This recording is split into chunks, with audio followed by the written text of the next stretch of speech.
ఏంటంటే లైఫ్లో ఒక మూమెంట్ అనేటువంటిది చాలా ఇంపార్టెంట్. సో ఎప్పుడైతే మూమెంట్ అనేటువంటిది ఉంటుందో అక్కడ దేవుడు దాన్ని ఆశీర్వదిస్తాడండి.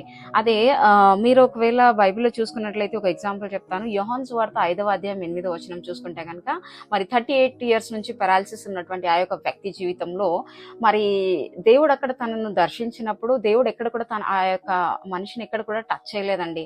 ఏమంటాడు దేవుడు, నువ్వు లేచి నీ పరపెత్తుకొని నువ్వు నడువు అని అంటాడు.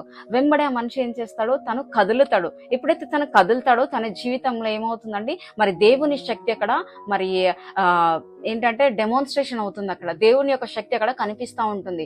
సో మన జీవితంలో కూడా ఎప్పుడైతే మనం యాక్షన్ లో దిగేంత వరకు ఏ పని కూడా జరగదు.